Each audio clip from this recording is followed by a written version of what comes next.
Hey, Coach. First off, back to the series this past weekend to some close games. Both nights you had a chance to win, had a lead going into the third period on Saturday night. So as you kind of look back to that, what are your takeaways from that, trying to build and move positive forward?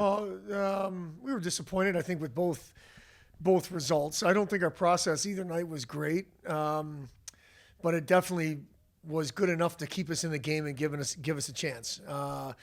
I think on Saturday in particular, we showed our inexperience in leading games and finishing out games, which I think has been, it's been something our program has struggled with over the last 2 years for sure. I think the first two we didn't have leads very much. It's so difficult to teach them how to close out games. I'm a firm believer that the more times you're in that situation, the better you'll be the next time in terms of experience. We haven't proven that yet. Friday, I just didn't think we were as competitive as we would have liked to have been.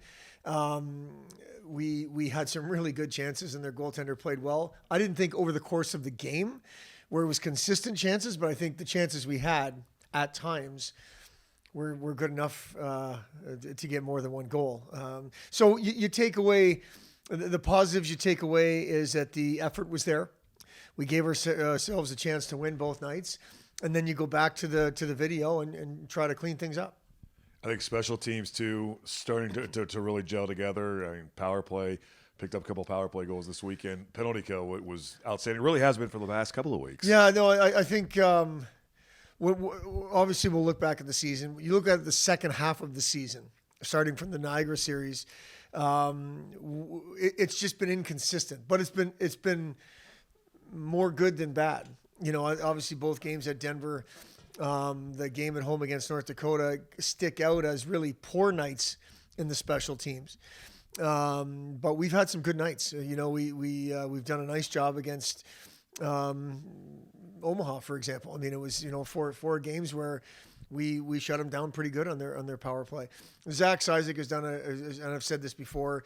He takes it personally. He's grinded and worked really hard to get our guys to buy into the way he wants them to penalty kill, the way we want them to penalty kill, and we've also worked hard on identifying which guys want to penalty kill. The power play, it has to start with effort. It's something that we've been a little bit hit or miss with that, because I look back at the Saturday night, it's a 2-0 game for us on the power play, and we give up a shorthanded goal. You go back to St. Cloud State, it's a 3-2 lead for us on the power play, and we give up a shorthanded goal. Those should be 2 or 3 goal leads and not a shorthanded goal against. So the power play is a little more difficult because you can't, you have to have the talent. You have to have the guys that can get it done, which we think we're getting closer to that. We've got some guys that can play in the power play for sure. We've haven't been consistent enough with that. But as you said, and I agree, it's been better. And special teams wins you games. It doesn't win you games in playoffs only, or it wins you games all the time. Every part of the year, special teams wins you hockey games, and we need to be more consistent with it, but it has been better as of late. 4 games to go looking ahead after this. So what's been the message to your team this week as we kind of start to stare down the end of the regular season? We haven't talked a whole lot about the end of the regular season, Patrick. The message has been there's still some parts of our game that we can clean up, and we should focus on that. Yes, let's not take days for granted. Let's understand that the number of days together for the 22-23 group is limited. And we still can play better hockey, which gets back to the tidy things up and clean up our game. So that's been the message. Not a lot has changed. I think overall this past weekend, although we were disappointed with the results, we felt like we were in both games. So the vibe around our team has been good. Not moral victories, just a vibe that says, we've played some pretty good hockey as of late. The 2 at St. Cloud, this Omaha, at Omaha, those kind of things. With you pick out even the Friday night against North Dakota, we thought it was a game that could have went either way. So when I say either way, you'd like some of them to go to the good way. Not enough of them have gone the good way, but I think the vibe around our team, which was a focus through the month of January, let's control the vibe because the results are not good. We haven't had to talk about that very much because I think the vibe's been pretty good. I think our guys are satisfied with the way we're playing, and now hopefully we got to go earn some results so we can feel good about that. Ludvig Persson is coming on after this. Certainly great performance for him on Saturday after not even being in the lineup on Friday. What has he meant to this team over the last few years? Well, he's been our most consistent performer. We knew what we were getting as a human being when he came, and his first taste of college hockey was in the pod back in 2020 in Omaha. A couple of those performances in the pod were almost superhuman. And then what happened between year 1 and year 2, as a second team all-league player, as a freshman on the all-freshman team, now the expectations get out of control almost. And our team hasn't been strong in front of him in terms of consistently anyway. So then so much expectations get put on one guy, and now he has to be superhuman. And I think that got in everybody's way last year. And this year he's just been able to breathe a little bit and play. And that's what he's done. I really, he's a kid you're proud of because of what he does on a daily basis and his approach, both on the ice and off. He's a really good student for somebody who's Swedish as his second language. And yet he puts in all the time and effort, and he cares about everything, eat, sleep. It's all part of his preparation, his process. So he's meant a lot to us. And I think what it comes down to is he's been our most consistent contributor and most consistent player over the course of his time here. One final thing, health-wise for the team, I know you mentioned after the game Saturday night, Zane Dempsey, he had an upper body injury, so how's he looking at this point and the rest of the team heading into the final few weeks? It doesn't look good for Zane as far as we don't have a total plan in place just yet, but with only 6 games guaranteed left, it's not looking great. Potentially, Wads, could we rehab him and get him ready for the first round of playoffs? It's a stretch. We've got healthy bodies.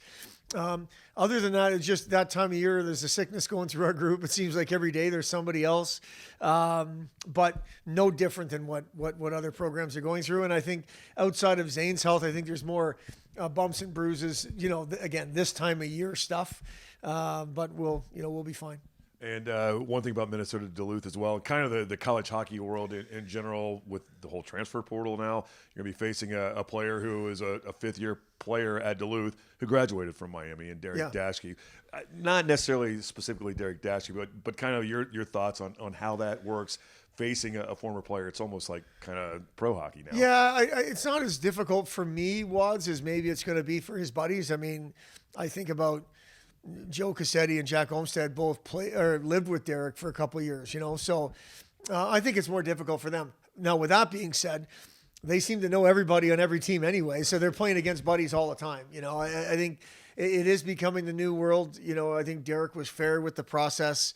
He was upfront and honest with us. We were upfront and honest with him. There was a good opportunity for him at Duluth, and he did what he felt was right. And he was the second guy, 2 years in a row. Casey Gilling did it the year before. So that's something we're wrapping our arms around. And again, it's not as much uncomfortable or whatever different for me, because I don't really have to play against him. I'll definitely see him. And we spent a lot of time together, went through some hard times and some good times and all that kind of stuff. But I think it's more on the players than it is for me. Luddy, huge effort on Saturday night, but coming up short. So for you personally, what was that game like in your head? I know you probably come out a little bit disappointed on that, but you gave a great effort coming off being sick the night before as well. Yeah, I mean, I'm happy how we played as a team. We fought throughout the whole game. Obviously, it was a little bit different situation for me coming from being sick. Had a tough Friday night staying home, but it was just a battle, and some nights it's going to be a battle, but I enjoyed it. It was fun, a lot to do, and unfortunately we didn't win. But I think we had a pretty good effort. Some things we need to clean up overall, but it's a lot better. In a game like that, or any game, I guess, do you like being in the action that much when you're getting a lot of shots coming at you versus maybe where there's not so many shots coming your way and you only have to maybe make 6-7 saves a period? So, is there kind of a preference either way there? Yeah, I mean, I love the action. That's why I play. So it's awesome to see a lot of pucks. And yeah, that's my short and answer. Ludvig, your coaches praise your consistency not only on the ice but also how you prepare for a series for games. For fans that maybe don't know what your preparation looks like, what are you doing during the week to prepare for games? Both on and off the ice. I feel like we do a great job with the coaches on the ice preparing for details, patterns that the other teams might have, and things I need to work on. To improve my game and be ready for the weekend. Off the ice, it's working out a lot, stretching, and take care of my body. I value that a lot, and I know it's really important to be successful in the long run. And I focus on that a lot to be prepared and stay at a good level. Last road series of the regular season, what sort of things will Minnesota Duluth bring to challenge you on Friday and Saturday? They're a skilled team. We know it. We played them before. It's a tough place to play too. I'm really excited to go there. We haven't been there in a while, but they're always a skilled team. Lots of good players, big. So just gonna expect a battle. Junior year now for you. So how is it different for you now in games versus like your freshman year? And Coach mentioned just a little bit earlier as well too. Your first kind of experiences were in the pod. But now that you're here in your junior year, how is it different for you now at this point of your career versus freshman year?